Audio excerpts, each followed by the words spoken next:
Good morning, everyone, and welcome to Behavior Live. My name is Dr. Daniel Weintraub, and I'll be your host for today's webinar. Whether you're just beginning your BCBA exam preparation, actively studying, or preparing for another attempt, or helping to prepare candidates, we're excited you've chosen to spend the next hour with us. All right, so our guests today bring an outstanding combination of clinical, educational, and entrepreneurial experience to the field of behavior analysis. Dr. Ryan Sain has spent his career advancing behavior analytic education through university teaching, instructional design, organizational behavior management, and innovative educational technology. Joining him is Brad Bishop, an experienced BCBA educator and mentor who has helped thousands of aspiring behavior analysts prepare for certification. Together, they founded PsychCore, an organization dedicated to helping future BCBAs learn behavior analysis through behavior analytic teaching methods. Welcome. We're so excited to have you guys here. Thank you so much for joining us. Thanks for having us. All right, so let's get right into our first question here.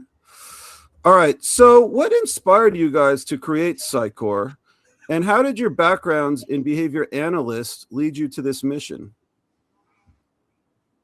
Why did we do this, Brad? Do you remember? It's been so long. I'm having a hard time recalling why we even started this mission. I thought we were just bored. No, something about desperation and coffee. I don't know. Yeah.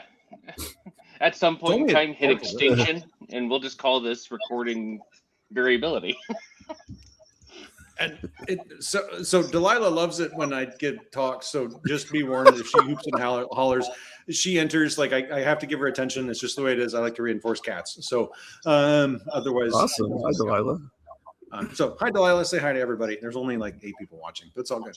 I think Brad has the best answer to this question because we were actually working together at the time. What were we doing when we got going? You were studying for the exam and you needed some extra coursework. And I said, make videos for my students because they need to understand stuff. And those are the Easter eggs, man. That's way back in the day. That's back. Yeah, you've known me too long at this point. That's like... So, I was in Ryan's class, and I was hoping to make a mascot career at the time. So I was in an interesting path. You were his student, Brad, or yeah, way back at EWU, way back in 2010. Just after the 19th century, I met Ryan Sain. It's been downhill ever since. It's been downhill ever since. Just check the smoke. So let's see. I just remember being in his class and being like, this content's really fascinating. This is really interesting, but wow, these books are dry. Like painfully dry. And I understand the precision and I appreciate the detailed everything about it. It's so well thought out. It's a gorgeous body of work.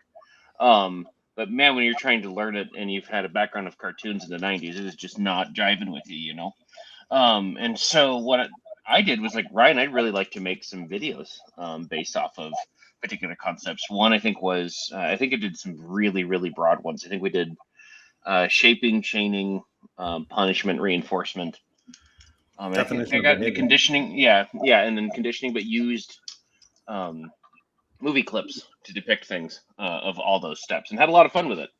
And just tried to make them entertaining. And so those are actually on a different YouTube channel I had as a student, and I think we buried them in our YouTube channel in the comments. So if people want to go find those, they can. I'm not going to tell you where. You're going to have to look for them because that's the. There's also some copyright issues with those, so we didn't just release them on our channel.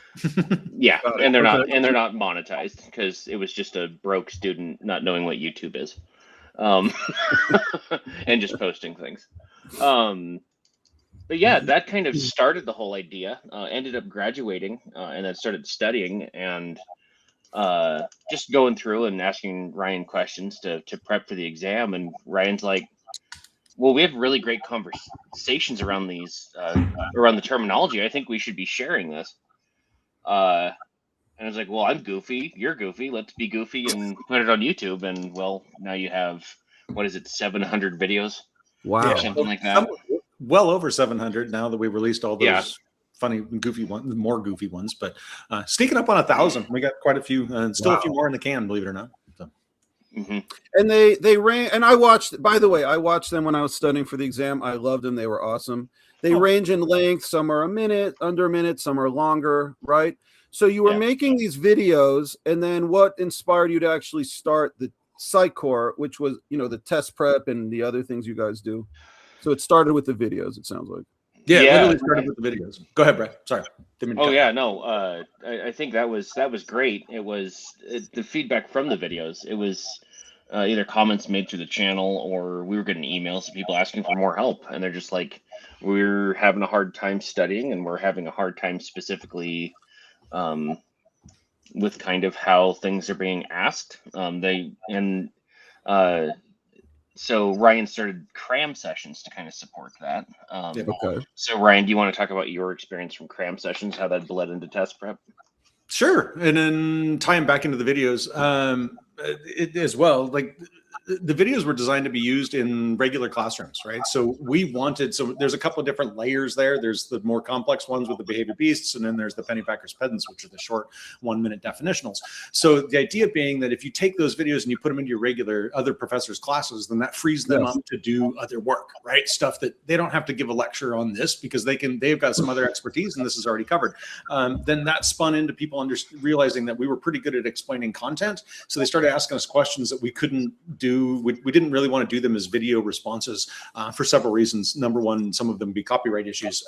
And number two, we wanted the live feedback to be able to interact. And that got us going on cram sessions. And cram sessions were quite popular for a couple of years there. And then that was just where people would show up and they had questions on test prep. Right, they were still using their various test prep systems, all of the ones that are out there 10 years ago, and the ones that are still there.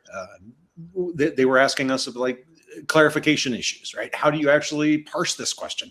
And the theme that we noticed across everybody that was there, for the most part, a vast majority of folks, was that it's not that they didn't understand the material. It's that they couldn't parse the questions in the way that the exam was requiring. Right. So that's what led us to there's something else here, right? It's not a skill issue because everybody's coming out of these master's degree programs with essentially the same training. So why are some people passing and some people not? And the theme that we noticed was that people that have been in the field longer were having more trouble passing the exams. Really? Yep. And it's still, that theme still holds today. Talking about it, work in the clinical field, working out there, they're having more trouble than like newer people. That's interesting. I didn't know that. Absolutely.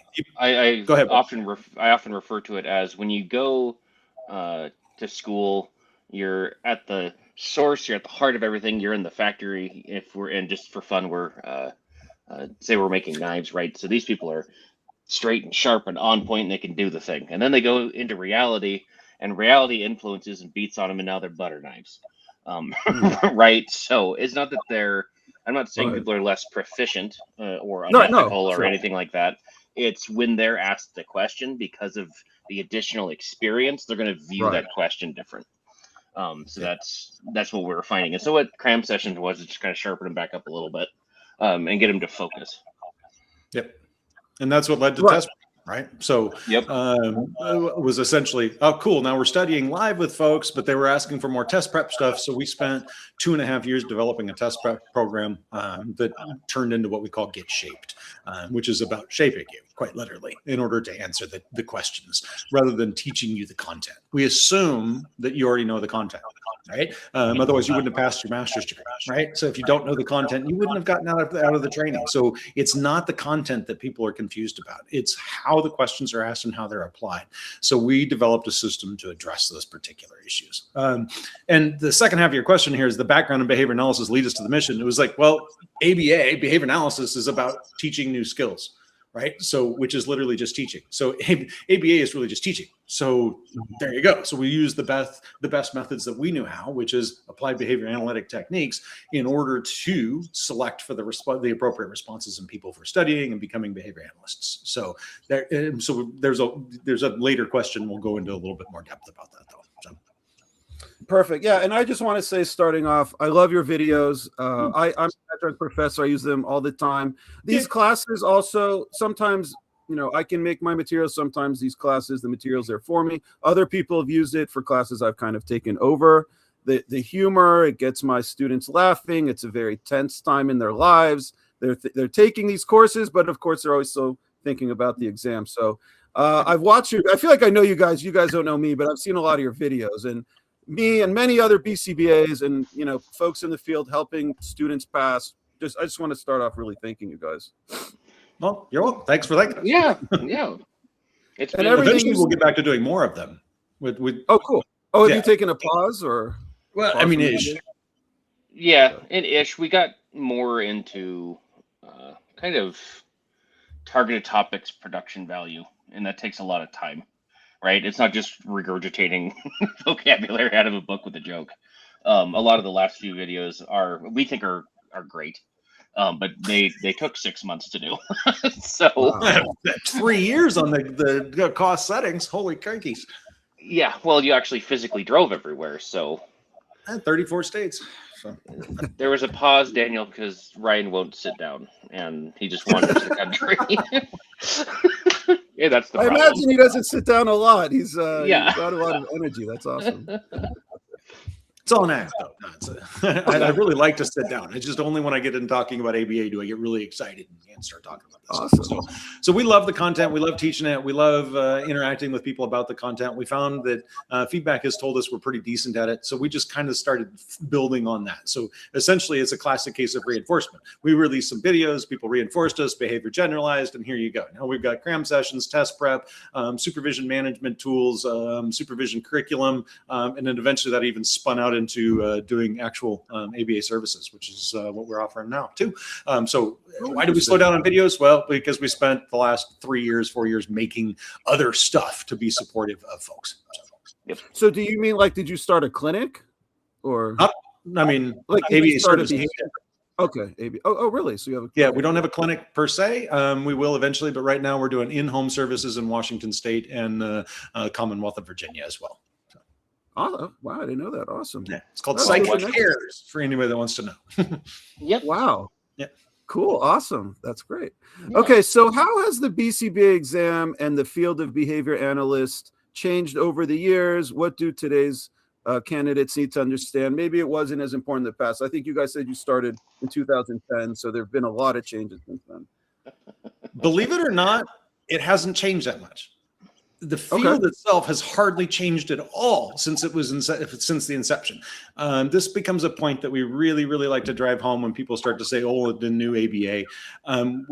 We can have a different discussion about that, but ultimately, the test is still testing the same content that it was when it was out from the beginning. Sure, has stuff been added? Yeah, some RFT stuff came in. There's a heavier push on ethics in the interaction of ethics and person-centered interventions and empathy and things like that. But in terms of the core content, no, it hasn't really changed because the content hasn't changed in 60 years anyway. So, reinforcement is still reinforcement. Punishment is still punishment. Extinction is still extinction. DRA, DRI, DRO, all of that stuff has been around for quite a while. So it's not like the test changes by leaps and bounds. There's been some proportion changes, right? We're going to focus on this proportion of content the most. And now we're going to focus on a little bit of a different proportion of content. And we've added a couple of little areas, but not much at all. And like I said, it's largely in that RFT area where a lot of change has happened in terms of what I've observed. Brad, how about you? You picked up on anything else in there? You literally nailed it. That's about it. That's interesting because I think there's a perception out there. Maybe it's a wrong one, that the exam has gotten harder over the years, or it's different now than it was, or I know requirements to BCBA, they keep kind of becoming more strict with hours and this and that. And, you can only have a master's, I think, in applied behavior analysis now. It used to be education psychology. So maybe that's changed, but you guys are coming at this saying that perception, it might be a little off. It's the same difficulty of exam over the last couple of years. It's a brutally difficult test. I mean, at the end of the day, it was a difficult test when it was created. It needs to be difficult because if you think about the level of responsibility that you have as a behavior analyst, we don't want it to be easy. Some people are like, well, it's gatekeeping. Yeah, it is gatekeeping. You need to be good at what you're doing in order to be ethical and understand the impact that you're going to have on people's lives or could have on people's lives. So yeah, is it a hard test? Darn right. I think that pass rates are not. So it's the field. So it's the field. Yeah.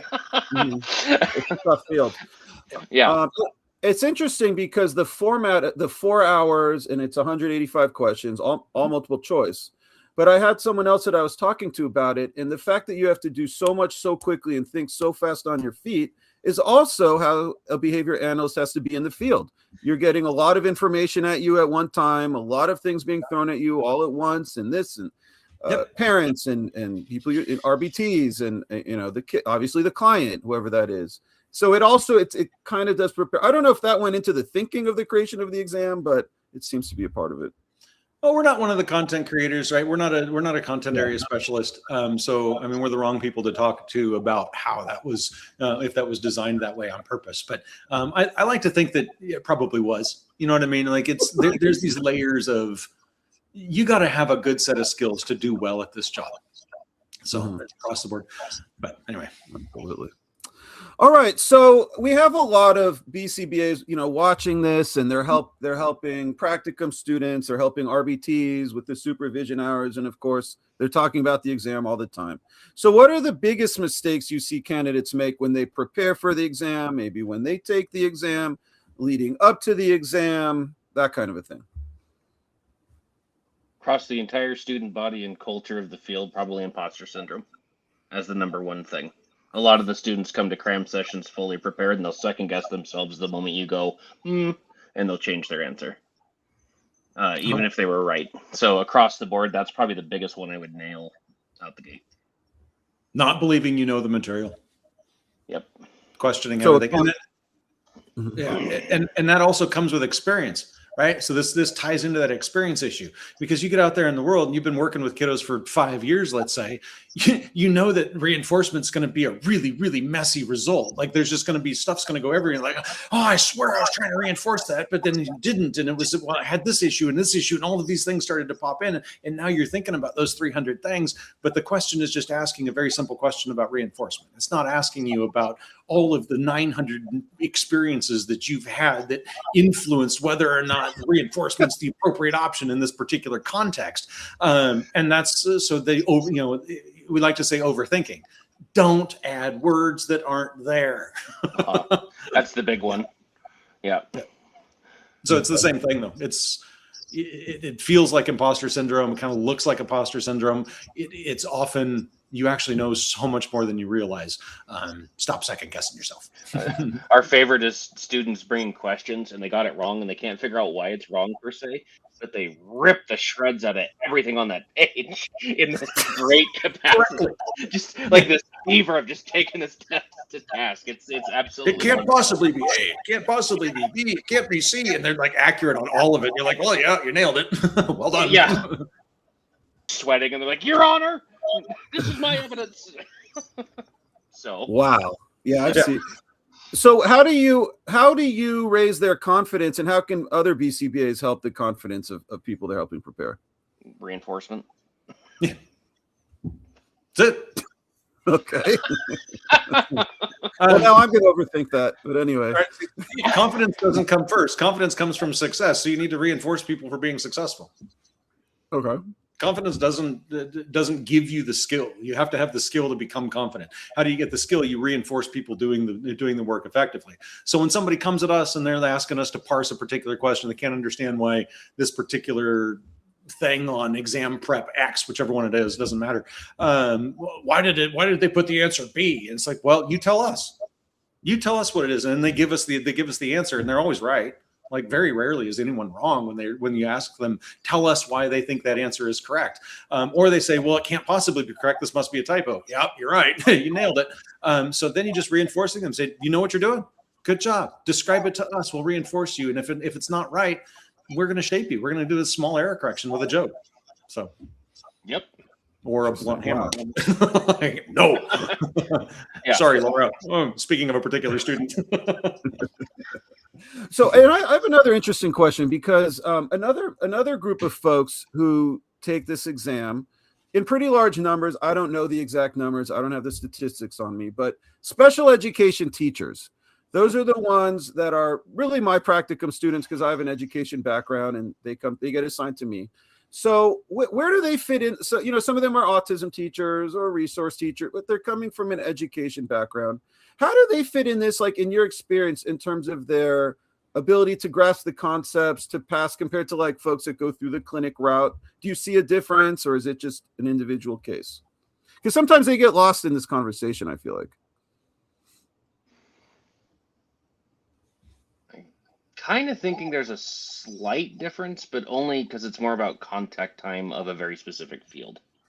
Meaning you might get more fluency from individuals in a clinic that are led by BCBAs than special education teachers kind of getting exposed to behavior analysis, if you will, right?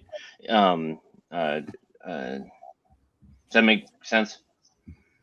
The philosophical training and the understanding of behavior is drastically different between the two fields.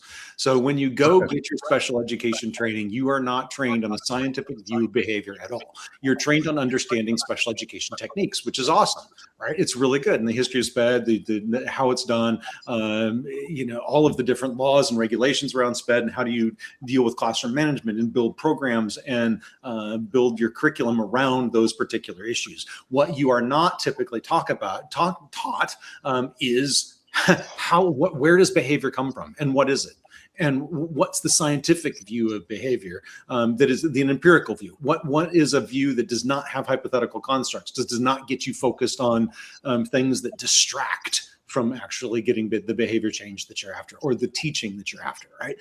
So when you start to think about personality issues, and you start to think about all sorts of the hypotheticals and the mentalism that we don't deal with in our field, and we don't deal with the mentalistic issues for very specific reasons because they're not empirical, that is not the standard that is taken in a special ed approach. As a result, a lot of special ed folks come into it with a biased thinking about how behavior happens, and that transition to thinking about behavior from a scientific perspective versus a non-scientific one is a really, really hard one, but it's one you have to parse in order to get the questions right in the exam, because they will throw some distractors at you, essentially.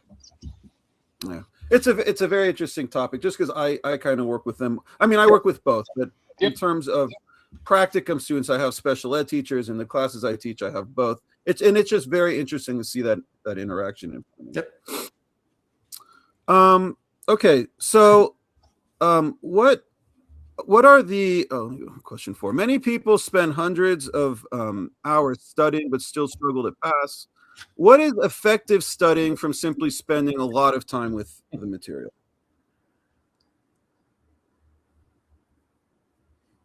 What does effective studying look like? If someone comes to you and says, give me a plan. I know people are going to ChatGPT, give me a plan, Okay, what's wrong with that? No, I didn't say anything was wrong with it. I know, that's my point. Okay. There's not necessarily anything wrong with that. That's probably a really not an awful idea. Hi, I'm really struggling with section C at the BCBA exam. Can you give me some instructions and some methodologies and some practice tools that I might use to better develop my plan? Well, I've plugged that into GPT a few times, paid version, free version, that plugged into Claude. We built our own AI tool to help people study, believe it or not. We've got it embedded in our Discord server. We had it released live on its own website. We had to turn that off because for various reasons, but we still have it. We need to update it because it's running on some old stuff. But the thing is about effective studying is the word that I'm kind of hanging on here. There's so many ways to effectively study. Go to the literature, find out what works, right? You can use the SQ3R method. You could identify your gaps and then create some questions. This is literally led to PsychCore, right? What are effective studying? Brad, go record some videos. Teach me the content. That's an effective way to study. So then he studied, right? So he was studying, he's pulling up stuff, and he's making a video. And I'm like, you know what? That was really close, but you missed one word in one part of the definition. Go back and redo it. So then he redid it, right? So then we're making more videos. Next thing you know, we got 700 videos between the two of us, right? So that was effective studying, right? So you just have to look at what the particular issue is before you can say, here's an effective way to study. Is it a knowledge issue? Is it a parsing the question issue? Is it a language issue in general? Have you picked up the language of behavior analysis yet? Can you speak like a behavior analyst? So a lot of this is talking about this stuff out loud. I make all my students, much to their chagrin, no typing your answers, talk your answers. right? Oh, Because okay. I want you to be able to communicate about the field in an effective fashion, not just typed, and not because of GPT issues, but because this is different than this. So anyway, Yep. What else do you have on And that? so how do you find the gaps? Like a student comes to you, I need to, how do you find their gaps? Do they do like a practice exam and then you see how they did on each section and then isolate that, work on that? Or is it different for each student that you get? Are you asking from a professor perspective or from a PsychCore perspective? PsychCore. I'm a PsychCore perspective. Go ahead, Brad. Yeah. Yeah. Well, some of them take other exams and mocks and things like that. So they have some spots identified. But for the ones that actually join the Get Shaped program, we have a pre and post kind of concept that Okay. shares with where they're at, and that's really highlights where you need to work on. It's kind of as simple as that. Yeah, methodology, the research method stuff, it's a common area that's really hard for folks. That one tends to really be a bugger for a lot of people.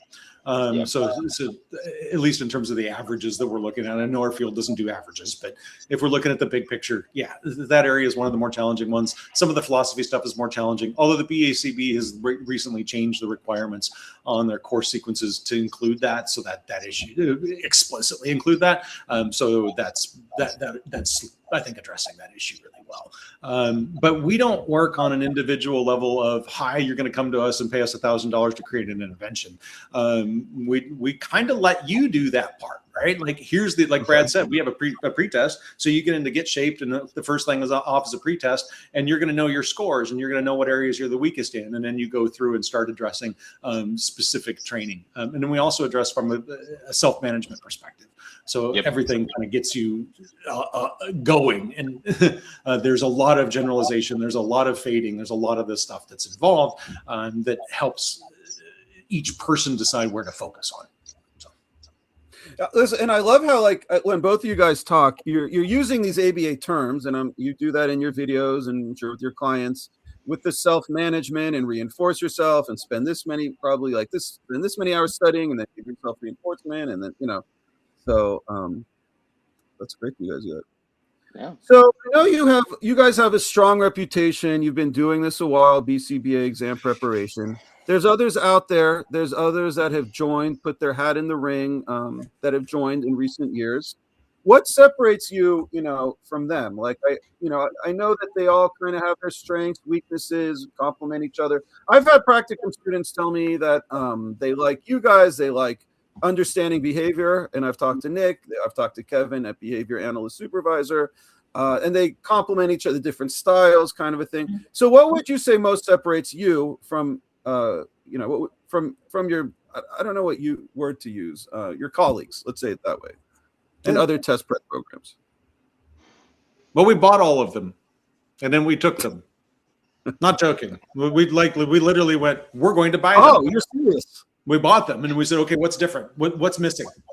And so we took we took the information that all of them had, and we said, these guys are great. These guys are great. These are guys. We didn't find any bad ones. They're awesome, right? So I can communicate with my students about every one of these the different things. We tend not to name them because it's like they're different for everybody. But overall, across the board, they're really cool. But the one thing that we saw that was missing was teaching you how to read the question. Yep. Okay. So some of them are 1,000 questions, but they didn't teach you how to read the question. They didn't teach you how to parse it. They just start throwing questions at you. Cool, that's great. Most of them seemed focused on trying to get you to understand behavior analysis. Cool, that's great. But you've already graduated with your master's degree. You wouldn't be here if you didn't. So we took a different approach completely. And it was that instead of thinking that the person needs remediation, let's assume they just don't know how to read a question. How is this question? Because when you get a behavior analytic question, it's, it could be 150 words, 200 words in the question. Well, you know what? Only about 8 of them are important. So how do you filter out those 150 words down to 8? Now that's the skill that our students in cram sessions were missing. And they were getting overwhelmed with the story. And again, it goes back to all of this they've been doing it for 10 years or 5 years in the field, and they understand there's way more to it that's coming into play. Well, what if this person was hungry? What if this was, well, it didn't say they were hungry in the question, so don't add words, right? So there's all these different layers that we were trying to get people to focus on, and that's what we saw was missing. So that's where we went, we're going to shape you. So we also like to make the joke about we're not going to mock you to death. These are not mock exams. They are designed. There are 11, so other people might call them mocks, but we have 11 mocks. I'm going to put it in quotes because they're not mocks built into the Get Shaped program, right? Full on, full length mocks, but they're broken up into little sections, right? The idea being that we also have some fading procedures built into that. Three different major areas, but each one of those has 3 fading procedures built in. And what we were doing was instead of developing a series of questions that challenge you really hard, what we're trying to do is reinforce you for getting them right. So people that tend to take our stuff, they go, oh, that was really easy. Good. Oh, I didn't feel myself learning. Good. Because we're reinforcing you along the way. Then we're taking away the scaffolding, right? So there's a lot of scaffolding in the early phases, and you take that out. So there's some prompt fading that we get rid of. So the first set of 9 exams is, or the first set of exams is all heavily prompted, and then the second set is not heavily prompted. In the third set, there's no prompting, right? So then you go through all of that repeatedly, and it helps you understand the way to answer the questions by understanding how to read them. So that's what's different. No one else was doing that. And I don't think anybody else put together more than 2,500 questions to pull it off. Mm-hmm. So. And the fun part is the 3 phases within the program of ready, set, and go. So the first phase is literally a battery of questions called ready. So here's your basics. Set is the same, similar questions, but with some, we're starting to fade some of those prompts. And then go is kind of the final piece. Are you still catching on? And it's completely independent of what was taught within those previous phases. That's pretty cool. And the other part is, I think that might make it a little different, is using, is it just called Canvas? It's just called Canvas. But that environment of its ability to reorganize tests and things. It's not the same content from a particular module every time in the same order. So when you're working on, I don't know, one of the sections, right? When you're working on section C and you narrow it down, C1 or C2, there's a battery of questions that exist for that, and it randomly pulls from it each time you take it. You're not going to get the same questions over and over again, ever. Like I said, there's more than 2,500 different questions. So when you think about the 3 phasing, the ready, set, go, those are also embedded in 3 different phases, which is, what do we call it?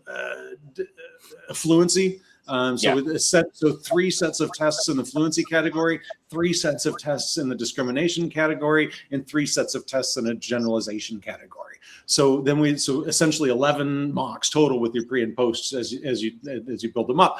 So then each one of those categories, like fluency, is just your general knowledge skills. And it starts off with questions that are in the ready, and there's a lot of highlighting, lots of blue in the main question, lots of blue in the answers to say here's what you need to focus on. Set is less blue. There's no blue in the answers and less in the questions, and go means there's no prompting at all. Once you're done with all of those, you move on to the discrimination, which is the questions are designed to tease apart the difficult discriminations in the field, like things like tandem schedules and multiple schedules and stuff like that. So the question is focused on challenging discriminations using those same ready, set, go procedures. And in generalization is goofy, fun stuff that does not have anything to do with autism whatsoever. Things like superheroes and TV shows and working with non-humans, because all of the same concepts apply. But if you get stuck in this loop of only thinking about this as just for autism, just for autism, just for autism, you're not thinking about behavior and analysis in a behavior analytic way, right? So then we did that again, ready, set, go conditions within those, right? So and then it finishes with a post test again, and all of them are randomly pulled from the same question sets at the same proportions and distributions that you get in the real BCBA exam. But they are not mocks. We did not go through the effort to create a true mock exam, because to do that would require years and years and years worth of research and years worth of experimental validation to say, yes, this question does accurately represent concept C2 or D3 or whatever. And you would need test experts to say that. So we have a whole shtick around why we don't call them mocks. And it has to do with a lot of my psychometric background. The test itself is very, very, very well validated, and mock exams that are out there don't go through that process. So we don't call it a mock. It is not a mock. It is just a series of questions that we use to help train you how to learn this material. And that's where the AI comes in, like it's kind of individualized to each, right? Nope. Okay. I mean, we don't use AI in the Get Shaped platform at all. In that platform, okay. Yeah, So no. the AI tool that we put together is just a chat, but essentially an AI chatbot that has some guardrails on it about what it's allowed to reference and things like that. And that is just you can use that to help yourself study. Say, hey, I want to study a little bit on topic C1, and it gives you a set of questions, and then you can, it creates them. It's just ChatGPT in our own little wrapper, right? So it's an API for ChatGPT, but that's a different issue that, again, not part of the Get Shape stuff. It's there, you can access it, but it's not something that we use for training at all. So it's not part of the Get Shape process. Yeah, this is it's fascinating to listen to that it sounds like you guys really do study what other folks are doing, and you're seeing what's working, what's not working.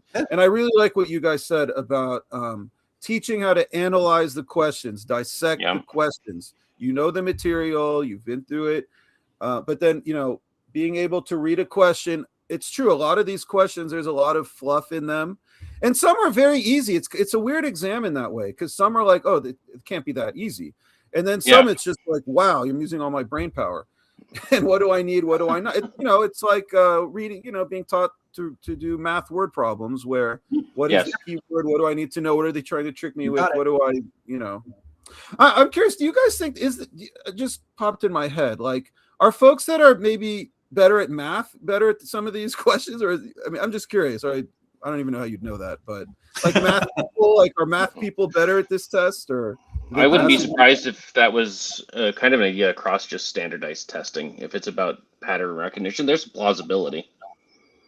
Like I can see it, but I'm not in a position to be like, yeah, totally. We haven't measured that well. Yeah, you want help with your BCBA exam? Go take calculus. No, that's not. Yeah. And I think the analogy that you made about the point you made about regular math versus the story problems, that is the issue that we spotted right there. Like, people know how to answer what reinforcement is, but when you start to embed that in a story, it's really difficult to parse some of that stuff. So yeah, it is a different skill, and we genuinely believe that answering the questions are a different skill. We don't even market it as something for the BCBA exam specifically. We market it as any behavior analytic exam. Will help you prepare for. So because it's not just for the BCBA exam, it is for anything that asks questions about behavior analysis. Interesting. Do you guys ever reach out to your colleagues in the field? Do you see each other at conferences? Do you have any contact? I'm just curious how that works. It's like on occasion, we've worked with with quite a few people over the years. Yeah, we've worked with Leot and Casey, and we've worked with Behavior Man. I mean, whoever wants to play, we're game. Yeah. ABA Wizard, we worked with him for a while doing some stuff. We were kind of back and forth with Ryan O'Donnell. We were hanging out with for a minute. So we're big. We've been around a long time, and we love what everybody's doing out there. There's always something good about what these folks are doing, and we can find that good. We're not going to throw anybody under the bus at all, ever. And we love everybody out there that's doing this stuff. And they can pick our stuff apart too. Like, I hate the way Ryan presents that, or Brad said this, and it can't be like, okay, cool. We all have different flavors, but we're all here to try to do the same thing. So we like to play, and all of our stuff is open source, right? So Creative Commons license. So all of our videos, all the content that we create is completely open to anybody that wants it. Copy it, use it, distribute it, modify it, tweak it, do your thing, take it. We don't even, we came from that background as well. Yeah, and we all appreciate that. Yeah. So getting into that, so the YouTube channel has a lot of free educational videos, and I was singing your praises earlier. I've used them in my classes with my students. I love when they watch your videos and then a smirk comes along their face and you guys make a joke, they laugh. Some are dirty jokes, but that's cool. But again, it just breaks the ice. I love it. Listen, that's my kind of humor. I love it. Those great. And how have those videos helped? Like, do they help bring, like, in all honesty, do they help bring you business? Because you do have a lot of free videos. Do they help bring business to you? Do they help bring folks to the PsychCore and then take on your services with these short 1-minute fast clips, and some are a little longer? What have they done for your business and community, and how is that? Has there been a change over, because you've been doing it for a while now? Brad, your joke earlier is appropriate here. Go for it. Well, I was in that mode. Do you remember it now? Let's see. It's worked so well. Yeah, it's worked so well. We've had to open up direct services. So, which means meaning we have a great audience and a great piece, and we love the interactions with everybody. In terms of getting the name out and people signed up for stuff, we've been struggling to some extent. Yeah. So we're going to continue to do that, and because we love the mission behind it, and I don't think that's wavering at all, because we're stubborn as all get out. But But yeah, we definitely have a lot of name variety, if you will. But we need help with people signing up for things like test prep and cram sessions and things of that nature.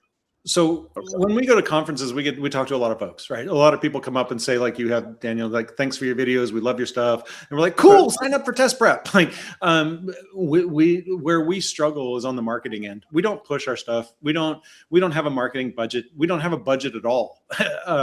If you think about how much money our YouTube videos make, it's garbage. Like, we don't make enough money to even market them, and YouTube keeps cutting the amount of money that they provide.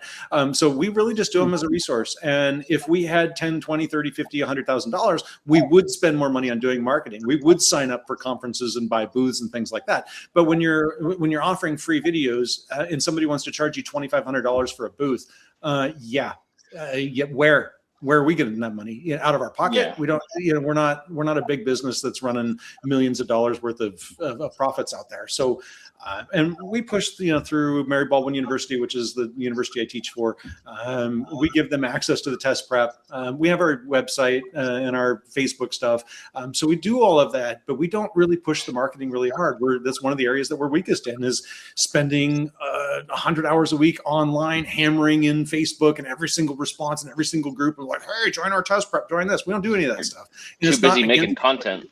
Yeah, we're making content, we're building the other stuff. We don't, and we have a regular job. Like, I'm a full-time professor, Brad's full-time BCBA. We have a side business. We also do, we're growing our treatment services. So all of these other things essentially take precedent. And as a result, we haven't spent a lot of time marketing, and subsequently it kind of suffers.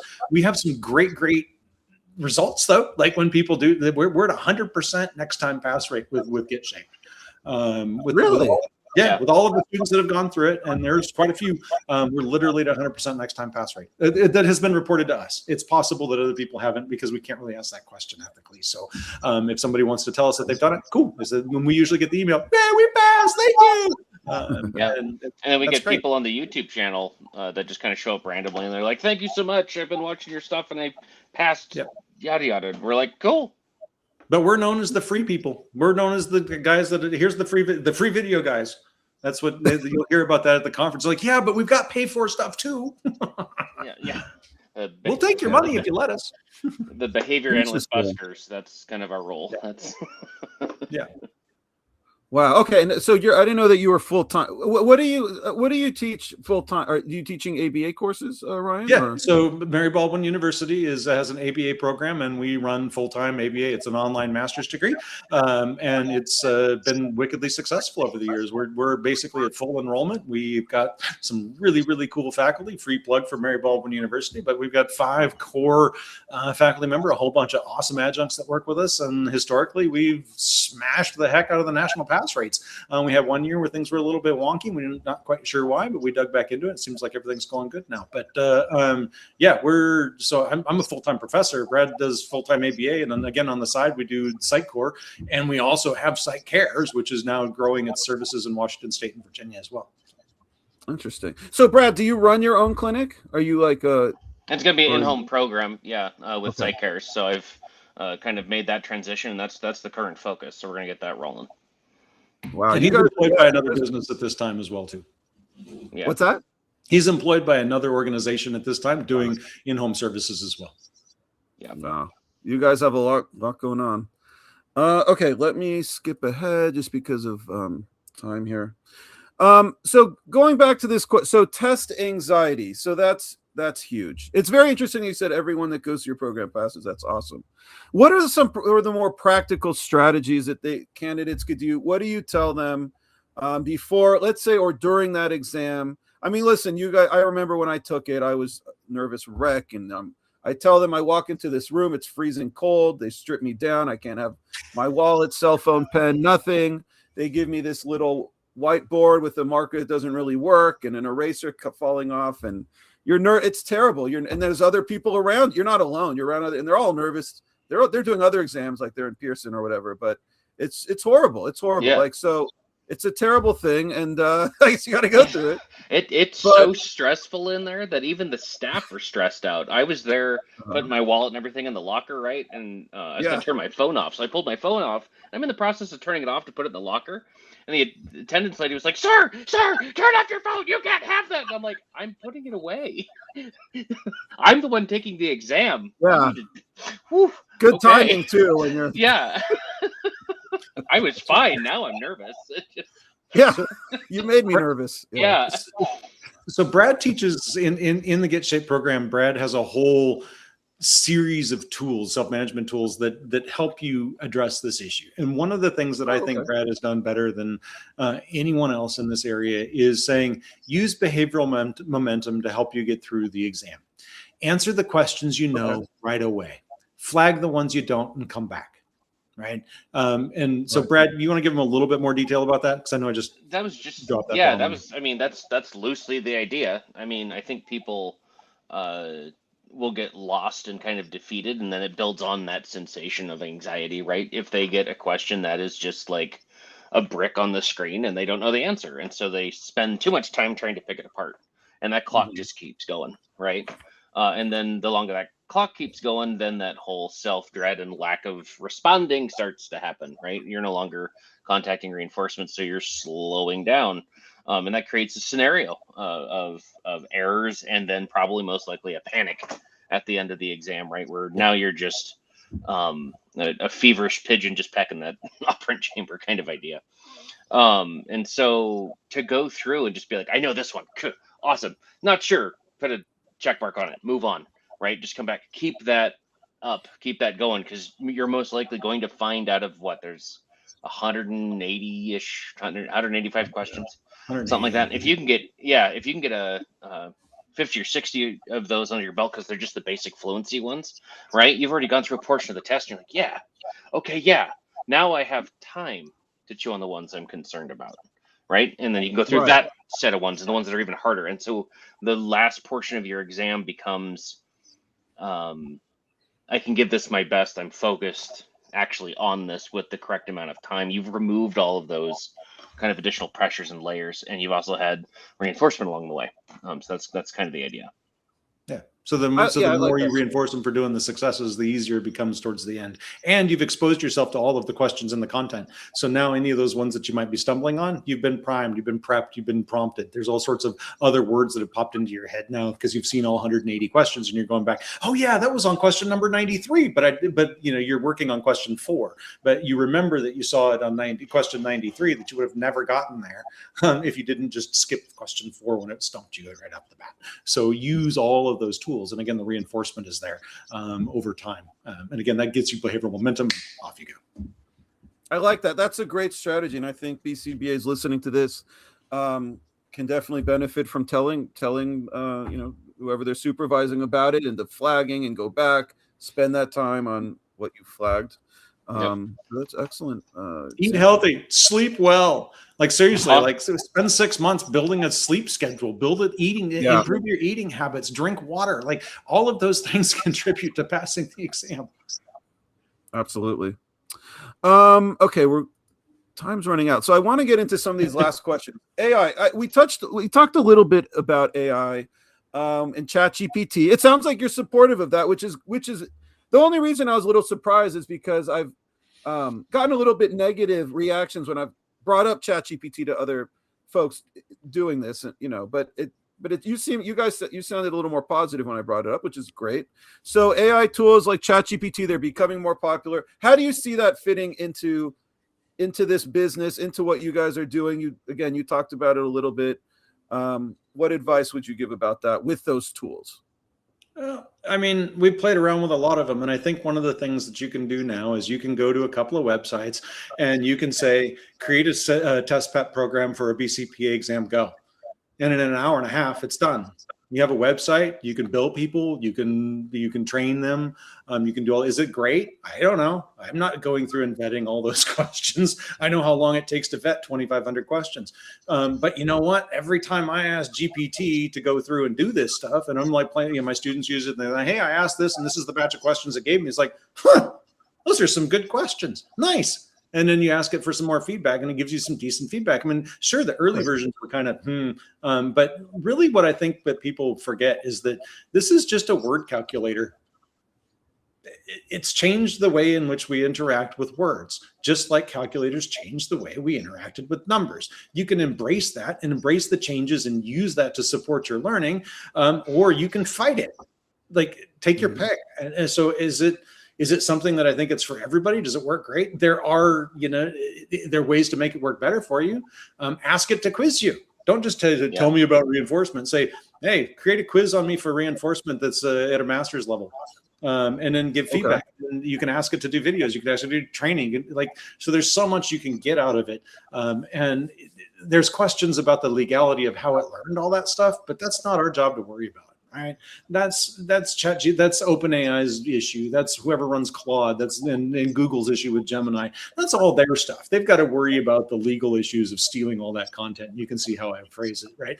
They stole all that content to build other stuff, right? So is that okay? I don't know, but that's up for them to decide and courts to decide. But that stuff is baked in there, and it does some pretty cool things. Get creative with it. Have some fun. Our Discord, we have a mascot, believe it or not, and we named him Nicodemus the rat, right? And so he's shown up to some conferences and whatnot. He makes appearances in certain areas. Oh yeah, I've seen him. Yeah. And so we thought, funny, haha, what if Nicodemus helped students study? And so we took some time and developed Nicodemus as a chatbot there for a minute. Which again, it needs to be kind of revived. We'll do that. But we had fun making a chatbot that has the PsychCore sassy flavor, but was vetted in certain articles and things. We have to update that again, like I said. But it's been a cool piece to do, and I think the best part is the chatbots have all the time to be as patient as possible to get a point across. To really shape behavior. So it's been really cool to see that portion. It's fascinating. Interesting. Yeah. I mean, listen, the way I see it, it's there. We got to live with it. I know there's been some question marks if everything, like some people say ChatGPT, the answers aren't always correct. Are you seeing that they're correct more often than not with, some of the content material? Each version gets better. Let's just leave it at that. Yep. Yeah. The first versions were really not so great. The new ones, I challenge you to go grab the newest version of GPT and see if you can stump it. Yeah, you can. There's certain esoteric areas that it's not going to do well in, but if you put some guardrails on it and say, keep this in a behavioral framework only, I only want responses that would, you'll be surprised what it'll do. Interesting. Okay. What do you do? Someone maybe, went through your test prep, or maybe not. Maybe they came to you and didn't pass from before. On their first attempt, second, whatever. What do you do before you say, okay, go ahead and schedule it again? Are there any specific for multiple test takers? We're here. Yeah. And not trying to even make light of the situation, but that's this scenario. I was telling Ryan, I was like, I'm seeing it all over the social medias and every platform, all the thing. This is why we made Get Shape specifically. Was there needs to be an intervention for the individuals that are like, I'm scoring 394 on the exam every time, or fluctuating between 10 points. It's like, it's not the content, dude. It's the questions. So that's literally it.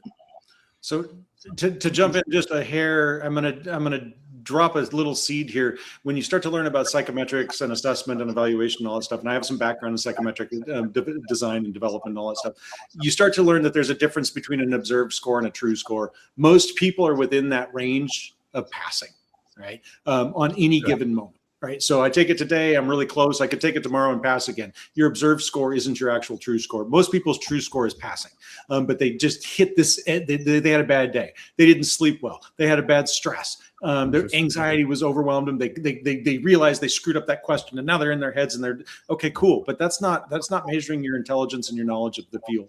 Now you're reacting to other things that are happening in your life. So, and we worked with people that were 6, 7, 8-time test takers and got them to pass. So a lot of this is about working through it from a different angle. It's probably not your knowledge base. So there's no one thing to tell them. No, to answer the question, there's no one thing. It's different for everybody. So I'd imagine there's some I'd imagine there's some psychology involved, like just comforting and just, get back on and do, just ish. I mean, it's okay to fail. I mean, think about how many times that, I don't know. It's okay to fail. That doesn't mean you're stupid. It doesn't mean you're a failure. No. It just means you didn't pass today. Okay, cool. Don't stress. Awesome. All right, go ahead. Go ahead, Brad. And for the ones that are one and done, that's amazing. You worked hard. That's perfect. For the ones that take multiple times, it doesn't mean you're any less. Yeah. Exactly. Some of the best behavior analysts I've ever known took quite a few attempts to pass the test. And some of the worst passed it on their first. That's so funny. There's a difference between knowing the content and doing the job. Yeah. All right. I think this is going to be our last one. How about looking ahead? Do you guys see any trends, anything happening over the next 5 to 10 years? I know that, again, this field in terms of test prep has grown a lot since when you guys started. There's a lot more out there and options. Anything you see in particular happening in this trend? I know a lot more people are becoming BCBAs. Again, I teach adjunct. I seem to have a lot of work. Other people do. There seem to be more and more of these programs. But anything you guys see coming up or predictions? Not on the head, really. Yeah, I think AI is going to do a lot here. The more the use of different AI tools. I don't just mean the LLMs. I mean using AI, using those underlying architectures to develop training programs that are based on effective practices, which is essentially what we did with Get Shaped, right? Because if you take the ABA principles and use those principles to teach the content that you're trying to teach, then you're going to get better outcomes. So when you go to use these newer tools, things like cancer detection or looking at X-rays and things like that, when you use that the learning models that are used that underlie the large language stuff, right? So the LLM isn't AI in itself. It's what's underneath that did all the work. You can take those tools and apply them to this, right? So if you've got that, if you have that skill set, I don't have that skill set. I don't think Brad has that skill set, but other people do, or we could partner with people that do. So I think you're going to see that sort of training develop more over time to be more personalized, more specialized. And again, it remembers everything you've ever done way better than I could. Right. So then it's going to learn, whatever you're interacting with, it's going to know what you've done, best ways to work with you, your personal preferences. We know learning styles are bogus experimentally, but people report that they prefer things. Right. So why can't it present the things the way that you want it? Right. It doesn't mean it's better. It just means that, hey, at least you like to see it in words. Other people like to hear it. Cool. All right. So then it'll give it to you the way that you request. So I think that stuff is coming up. And we're already seeing that people are developing their own stuff at the click of a button. You can go do it too. There's plenty of websites out there that can have it. You can have a test prep running in less than an hour. Unbelievable. All right. Well, we're here at the end. These are some ways to find you guys. So you are on the internet, PsychCore Net. You have a Facebook page. Your YouTube channel is second to none. You guys really pioneers in that. Unbelievable. Instagram, email, any other ways that folks can find you and connect with you? Discord. Yeah, Discord. Yeah, join our Discord. There's links all over. All of our YouTube channels has links to the Discord. We really want to push people there because we love interacting in that context, and the more people we can get, the better.